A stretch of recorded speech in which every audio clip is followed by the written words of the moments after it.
नमस्कार, मैं हूं प्रियंका संभव और आपके लिए लेकर आई हूं औरतों की फाइनेंशियल आजादी की कुछ अनोखी कहानियां। और आप देख रहे हैं HDFC म्यूचुअल फंड की ये है खास मुहिम बननी से आजादी in association with TV9 network. नया और विकसित भारत तभी बनेगा जब देश की आधी आबादी यानी महिलाएं सशक्त होंगी और हो भी रही हमारे आसपास। बननी से आजादी में हम ऐसी ही महिलाओं से बात करें जिन्होंने अपना रास्ता चुना है और अपने फैसले खुद ले रही हैं, फेलियर्स का सामना किया है लेकिन तब भी आगे बढ़ रही हैं। ऐसी महिलाओं के लिए कहा गया है कि पंख किसी और से नहीं मिलते, नारी अपने पंख खुद बनाती हैं। और ये लाइनें बिल्कुल सटीक बैठती हैं मेरी आज की मेहमान के लिए, Geetanjali Shivdasani. Thank you so much Geetanjali, आपने वक्त निकाला। तो गीतांजलि का एक छोटा सा इंट्रोडक्शन सबसे पहले। ये एक रिन्यूएबल एनर्जी कंपनी के ह्यूमन रिसोर्स को हेड करती हैं, लेकिन इंट्रोडक्शन केवल इतना नहीं है गीतांजलि का। इंडिपेंडेंट मदर हैं, अपनी दादी का ख्याल रखा, अपने पेरेंट्स की जिम्मेदारी उठाती हैं और इनका पैशन है वीगन की विचारधारा को फैलाना, खुद फॉलो कर रही हैं, एक वीगन एक्टिविस्ट हैं।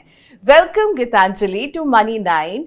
बहुत अच्छा लगा आपसे मिल करके और आपकी जो स्माइल है ना उसमें बहुत पॉजिटिव एनर्जी है। So thank you so much Geetanjali. और मैं आपसे ये पूछना चाहूँगी, अभी की गीतांजलि जब थोड़ा सा पीछे जाती हैं और पास्ट में जाकर अपने आप को, जब आप 20 ईयर ओल्ड थी तो आपने सोचा था इतने सारे रोल्स निभा रही होंगी, एक कंपनी के ह्यूमन रिसोर्स को हेड कर रही होंगी, पेरेंट्स का ख्याल रख रही हैं, इंडिपेंडेंटली बेटे को मैनेज कर रही हैं और अपने पैशन को फॉलो कर रही हैं। Thank you very much Priyanka. सबसे पहले तो thank you very much for calling me to this show. मुझे बहुत खुशी है यहाँ आने से। एक छोटी सी क्लैरिफिकेशन है, आपने बोला ह्यूमन रिसोर्सेज, तो मैं अपनी कंपनी में हेड ज़रूर कर रही हूँ ये डिपार्टमेंट, पर इस डिपार्टमेंट का नाम है पीपल एंड ऑर्गेनाइजेशन। क्योंकि जैसे सदगुरु कहते हैं ना, अगर आप जिस समय आप ह्यूमन के सामने रिसोर्सेज का वर्ड जोड़ देते हैं, आप उस इंसान का पोटेंशियल एकदम क्लोज कर लेते हैं। तो अगर हम खुद को पीपल समझें और अपना पोटेंशियल अनलिमिटेड समझें तो हम अपने कंपनी की तरफ या अपनी लाइफ को भी हम बहुत बेहतर बना सकते हैं। Okay, so what a nice perspective, people's management. आप पीपल्स पर्सन हैं। बिल्कुल। अब आते हैं मेरे सवाल पर। Okay. 20 ईयर ओल्ड गीतांजलि जब अपने आप को पीछे मुड़कर आप देखती हैं, आपने कभी उस समय सोचा था बहुत सारे रोल्स, बहुत सारे लोग, बहुत सारे इमोशंस को आप मैनेज कर रही होंगी, जिसमें केवल बाहर ऑफिस के ही लोग नहीं बल्कि घर में भी अपना पूरा आप सब कुछ मैनेज कर रही हैं, फाइनेंशियली सबको सपोर्ट कर रही हैं। हाँ, देखिए जैसे बोलते हैं ना कि what happens in life, what you plan never happens and what happens is something never planned। मतलब जो आप सोचते हो वो यूजुअली बहुत रेयरली होता है और जो होता है वो आपने शायद कभी सोचा भी ना हो। तो नहीं, बिल्कुल भी नहीं। जो लाइफ ने इतनी सारी एक्सपीरियंसेस और लर्निंग्स मुझे दिए हैं, मैंने कभी भी नहीं सोचा था। लेकिन उन लर्निंग्स की वजह से जहाँ मैं हूँ मैं बहुत खुश हूँ और मैंने बहुत सारी चीज़ें अकम्प्लिश की हैं जो मैंने कभी नहीं सोचा था मैं कर पाऊँगी।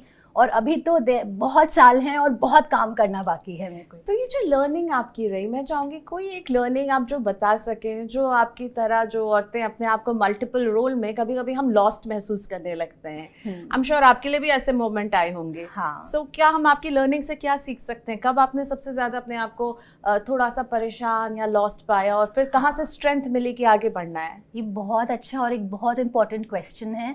और जब भी मैंने अपने आप को थोड़ा लॉस्ट या लाइफ में कन्फ्यूजन फील की है, हमेशा मैं अपने फेथ और अपनी स्पिरिचुअलिटी, अपनी आध्यात्मिकता की तरफ बढ़ी हूँ। और मैंने अलग अलग ऑर्गेनाइजेशन से बहुत कुछ सीखा है। ब्रह्म कुमारी से सीखा है, प्राणिक हीलिंग से, बुद्धिज़्म से सीखा है। तो मेरा यही जो मेन लेसन और मेन जो मेरा एडवाइस ये रहेगा कि कभी भी आपको कुछ भी प्रॉब्लम हो, आप खुद पे पूरा फेथ रखिए एंड देन यू सी आप क्या क्या कर पाएंगे लाइफ में।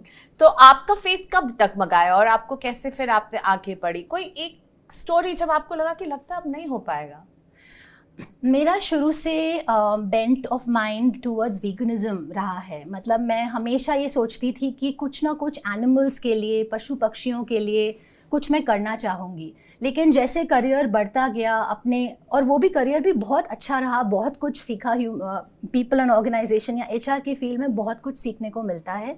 लेकिन एक पर्पस होता है जो हमेशा रहता है कि नहीं, मेरा पर्पस यही रहा है लाइफ में कि मैं दूसरों के लिए, खासकर उन स्पीशीज़ के लिए जो वीक हैं, जो खुद अपना ख्याल नहीं रख सकते, उनके लिए हम क्या कर सकते हैं। तो हमेशा मुझे ये लगा कि मैं उनके लिए कैसे करूं, क्या करूं, पैसे कैसे इकट्ठे करूं, एक एनिमल शेल्टर कैसे खोलूं या एक ट्रस्ट कैसे खोलूं। तो ये चीज़ हमेशा मेरे मन में रही। तो मन में यही आया कि पेशेंस एक बहुत इम्पॉर्टेंट वर्च्यू है। अगर आप जैसे बोलते हैं ना स्टोरी, जैसे टर्टल्स होते हैं, टर्टल्स स्विम करते रहते हैं और उनको कोई भी स्पीड या वो कभी किसी से कंपेयर नहीं करते खुद को, लेकिन at the end of the day वो हमेशा तट तक पहुंच जाते हैं। तो ये एक बहुत इंपॉर्टेंट वर्च्यू है कि पेशेंस रखिए और अपने गोल की तरफ धीरे धीरे बढ़ते रहिए, आप शोर तक डेफिनेटली पहुंच ही जाओगे। तो ये जो एनिमल शेल्टर और वीगनिज्म को लेके आप जो अपनी विचारधारा को बढ़ाना चाहती हैं, अब आप वो कर पा रही हैं? हाँ, समय निकाल पा रही हैं? बिल्कुल समय निकाल पा रही हूँ, और ये धीरे धीरे होता है, एक्सपीरियंस से होता है। मैं जिस कंपनी में काम करती हूँ अभी ऑलमोस्ट यहाँ 15 साल हो गए हैं।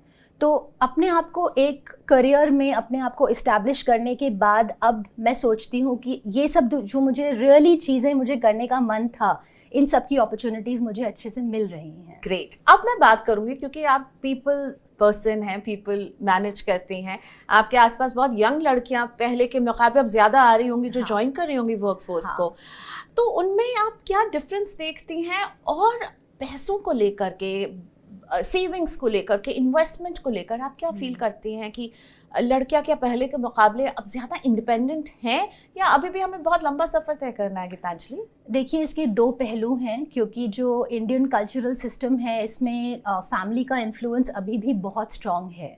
तो विमेन डेफिनेटली, बहुत विमेन ने बहुत प्रोग्रेस किया है, अवेयरनेस आई है, फाइनेंशियल एडवाइस बहुत ईजिली अवेलेबल होती है और अच्छी फाइनेंशियल एडवाइस। तो मैं देखती हूँ कि विमेन चाहते हैं सीखना, दे वांट टू कंट्रीब्यूट, कि अपनी फैमिली के फाइनेंशियल डिसीजंस में उनको कंट्रीब्यूट करना है। लेकिन अभी भी बहुत इस चीज़ पे ये डिपेंडेंट रहता है कि क्या आपके जो मेल मेंबर्स हैं फैमिली के, चाहे आपके father in law, mother in law हो या आपका हस्बैंड हो, क्या वो आपको इन चीज़ों में इन्वॉल्व होने देते हैं या नहीं, क्या उनकी क्या थिंकिंग है। अभी भी काफ़ी विमेन इससे प्रभावित हैं। ओके, सो लेकिन बदल रहा है रुख। आपने कहा आप 15 साल से इस ऑर्गेनाइजेशन में और उसके पहले और भी ऑर्गेनाइजेशंस में रहेंगे, तो आपका करियर अभी कितने साल का हो रहा होगा? Almost 25 years. So in 25 years शुरुआत से लेकर अभी तक जो औरतें वर्कफोर्स में अब ज्यादा आ रही हैं as compare to before? Definitely, ना सिर्फ वर्कफोर्स में आ रही हैं, क्योंकि पहले हम ये देखते थे कि वर्कफोर्स में आ तो जाती थी, लेकिन जब उनकी शादी हो जाती थी या बच्चे हो जाते थे तो वो सोचते थे कि बस अब मेरा करियर यहीं तक सीमित है, अब मैं permanently I will take a complete leave from my career. लेकिन अब हम ये देख रहे हैं कि विमेन ब्रेक तो लेती हैं, चाहे 1 साल का हो, 2 साल का हो, लेकिन वो सेम विमेन वापस भी आना चाहती हैं, अपने करियर को ब्रेक नहीं देना चाहती, क्योंकि अभी इतनी अवेयरनेस है, पता है कि 15-16 साल के बाद जब बच्चे बड़े हो जाएंगे तो उसके बाद फिर आपका क्या वजूद रहेगा, आप क्या करोगे अपने लाइफ के साथ। तो अपनी प्रोडक्टिविटी, अपना कॉम्पिटेंस, अपनी कैपेबिलिटी मेंटेन करना बहुत ज़रूरी है और अपने स्किल्स को शार्पन करते रहिए। ऐसे नहीं कि आपको कभी फीलिंग हो कि अब मुझे कुछ समझ नहीं आ रहा, कॉर्पोरेट लाइफ या बिजनेस या जो भी आप कर रहे हैं उसमें क्या चल रहा है।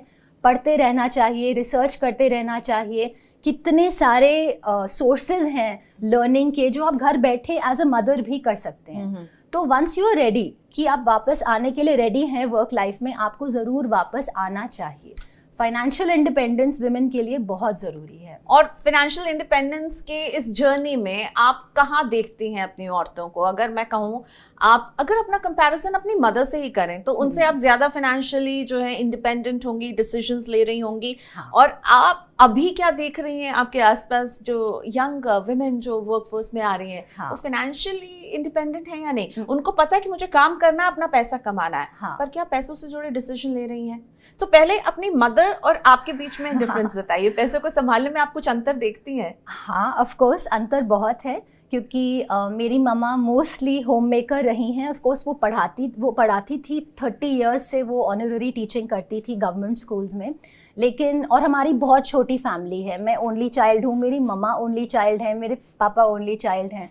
तो मेरे पेरेंट्स की फैमिली में मेनली जो फाइनेंशियल डिसीजंस है वो मेरे फादर ने लिए, अभी भी मेरे फादर ही लेते हैं, लेकिन मेरी फैमिली में मेरा फुल इंडिपेंडेंस है फाइनेंशियल डिसीजंस लेने का। तो big difference, it's a very very big difference and I really want to thank, I mean because मैं एक बहुत ही कॉम्पिटेंट फाइनेंशियल एडवाइज़र के पास जा रही हूँ पिछले 10-15 सालों से, और उनके तरफ से जो इतनी सारी मुझे लर्निंग्स आई हैं, अब मुझे लगता है कि मैं अगर खुद किसी इन्वेस्टमेंट के बारे में सोचना चाहूँ, मैं खुद कुछ रिसर्च करके अपना डिसीजन ले सकती हूँ। आप कह रही हैं आप खुद ले सकती हैं, पर पहले ऐसा था क्या? बिल्कुल भी नहीं। तो पहले गलतियां हुई? गलतियां बहुत हुई। शुरू जब मैंने अपना करियर शुरू किया था तो मैंने सोचा था चलो इस एक पर्टिकुलर इन्वेस्टमेंट में अपना पैसा डालते हैं, और मैंने काफ़ी डाल दिया क्योंकि वो इन्वेस्टमेंट मार्केट में एक बहुत पॉजिटिव और स्ट्रॉन्ग सस्टेनेबल इन्वेस्टमेंट के जैसे प्रोजेक्ट हो रही थी। लेकिन अनफॉर्चुनेटली 2-3 साल के बाद वो मेरा पैसा 100 से 50% हो गया। तो ये मेरे लिए एक बहुत बड़ी लर्निंग थी कि खासकर अगर आप अपना करियर शुरू कर रहे हो और आपको ज़्यादा आइडिया नहीं है, तो प्लीज़ एक प्रोफेशनल फाइनेंशियल एडवाइस लो और फिर आगे बढ़ो। धीरे धीरे जब आप खुद सोचोगे, आपको दिखेगा कि मार्केट कैसे मूव करती है या कौन से इन्वेस्टमेंट्स ठीक हैं ठीक नहीं है, तब आप अपना डिसीजन खुद ले सकते हो। तो अब आपको लगता है कि आप एम्पावर्ड है कि अब आप खुद, क्योंकि आपने कहा आप 10 से 15 साल से एक प्रोफेशनल हेल्प ले रही हैं, अब आपको लग रहा है कि मैं खुद से भी कुछ डिसाइड कर सकती हूँ, मुझे अच्छे और बुरे में फर्क करना आ रहा है? फर्क करना आता है, लेकिन फिर भी मैं इंडिपेंडेंटली फाइनेंशियल इन्वेस्टमेंट्स नहीं करती। अभी भी मैं अपने एडवाइजर के थ्रू और उनकी एडवाइस से ही करती हूँ। ओके। हाँ, आइडियाज मैं बहुत देती हूँ, लेकिन अल्टीमेटली उनके ब्लेसिंग्स के बाद ही आई मूव फॉरवर्ड। ओके, सो गीतांजलि, मुझे ऐसा लगता है कि चलिए आपने अपनी फाइनेंशियल जर्नी आप जिस तरह से कंफर्टेबल हैं वैसे आपने आप शुरू कर दी है, और जब आप अपने आसपास देखती हैं बहुत सारी औरतें जो वर्कफोर्स में भी आ रही हैं या कुछ अपना भी काम कर रही हैं, तो पैसा तो कमा रही हैं, आप कमा रही हैं, मैं कमा रही हूँ, हमें बहुत सारे लोग जो देख रही होंगी विमेन वो भी कमा रही होंगी। कमाना तो हमने जान लिया, पर क्या हम उसको मैनेज करना, उससे जुड़े फैसले लेना हम ले पा रहे हैं, या अभी भी इसमें हमें अभी बहुत जो है सफ़र तय करना है? देखिए, जब आप अपने फाइनेंशियल इन्वेस्टमेंट्स के बारे में सोचते हैं तो उन्हें अपनी गोल से, अपने लाइफ के गोल से अलाइन करना बहुत ज़रूरी है। कि जैसे अब मेरा एक गोल है कि जब मेरा बच्चा बड़ा होके एडवांस स्टडीज़ करेगा तो उसके पैसे उस टाइम मुझे एक साइजेबल कॉर्पस की ज़रूरत पड़ेगी, या जैसे टिपिकल इंडियन पेरेंट सोचता है जब उसकी शादी होगी तो उसके लिए करना पड़ेगा, या मेरे अपने करियर गोल्स के लिए, या मेरी अपनी रिटायरमेंट के लिए। तो अगर हम इस वे में सोचें कि हमें अपने लाइफ में किन किन माइलस्टोन्स पर, किन किन मोमेंट्स पर हमें एक साइजेबल कॉर्पस की ज़रूरत पड़ेगी और अकॉर्डिंगली हम इन्वेस्ट करें, तो it will be very helpful. मतलब उस तरह का इन्वेस्टमेंट हमें अपने लाइफ के गोल्स को स्मूथली अटेन करने देगा। लेकिन प्रॉब्लम क्या होती है जब बात होती है रिटायरमेंट की, तो ज्यादातर विमेन को लगता है मेरे हस्बैंड हैं वो प्लान कर रहे हैं, राइट? पर ये शायद छूट आपको तो है नहीं, और आपको लगता है कि हस्बैंड ही हमारा रिटायरमेंट प्लान है? बिल्कुल भी नहीं।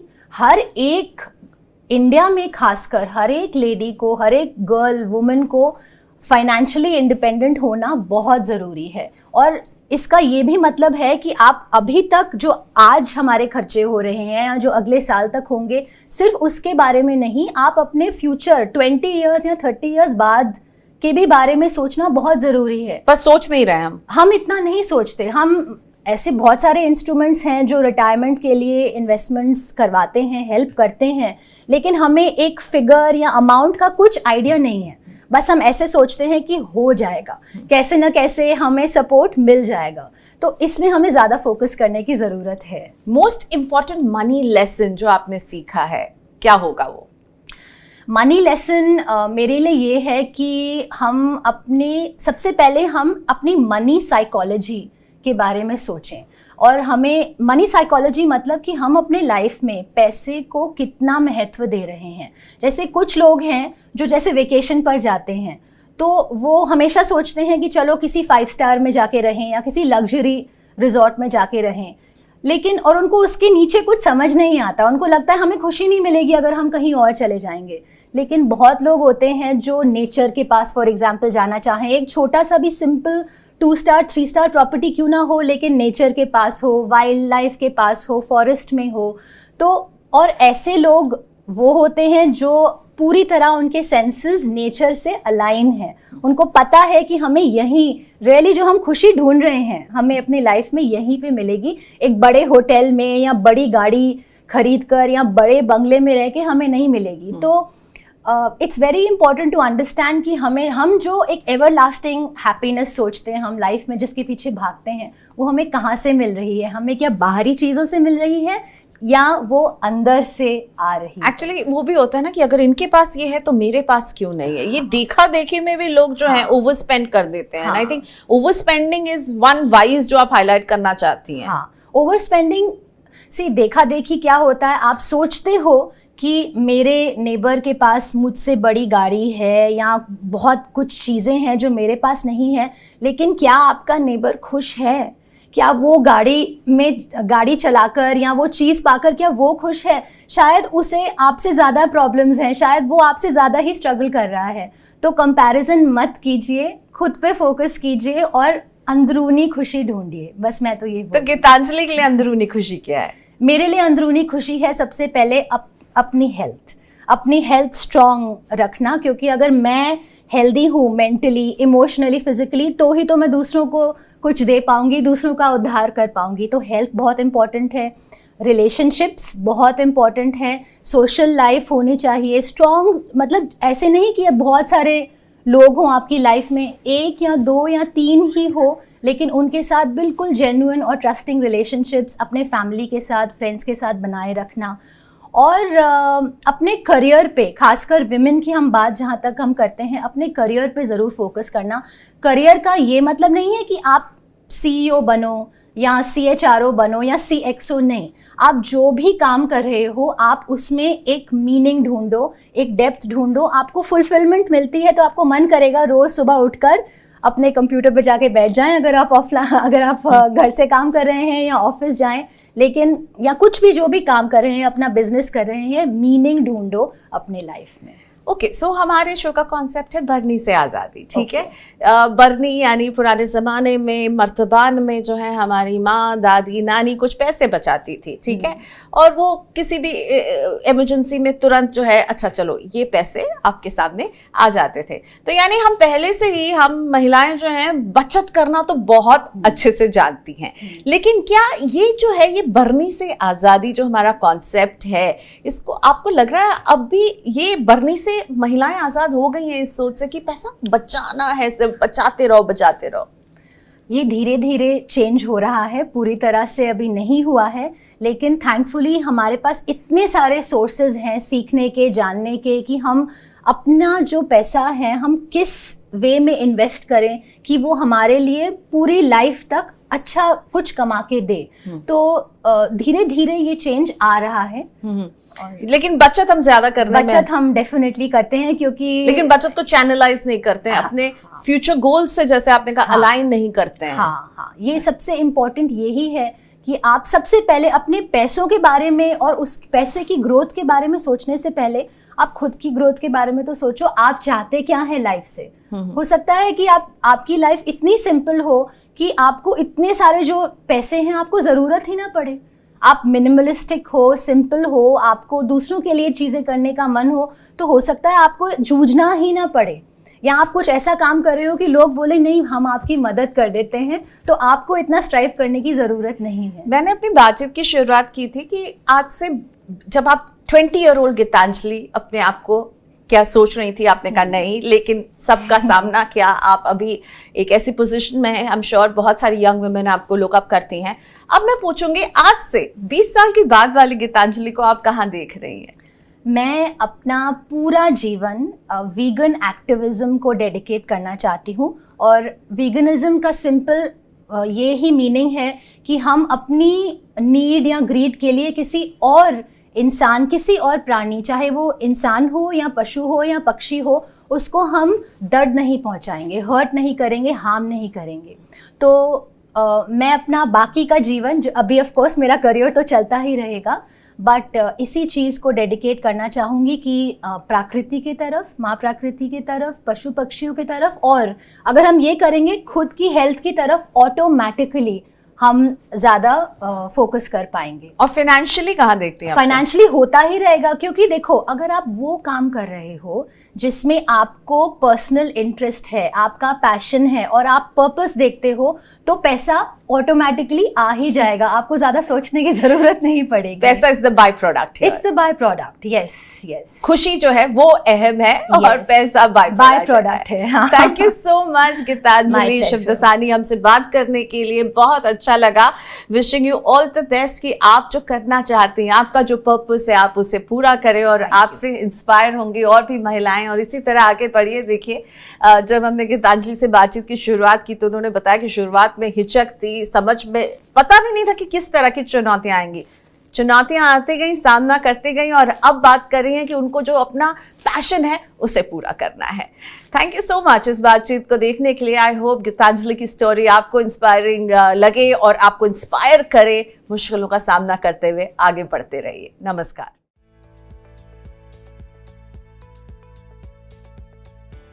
म्यूचुअल फंड निवेश बाजार के जोखिमों के अधीन है। योजना से जुड़े सभी दस्तावेजों को ध्यान से पढ़ें।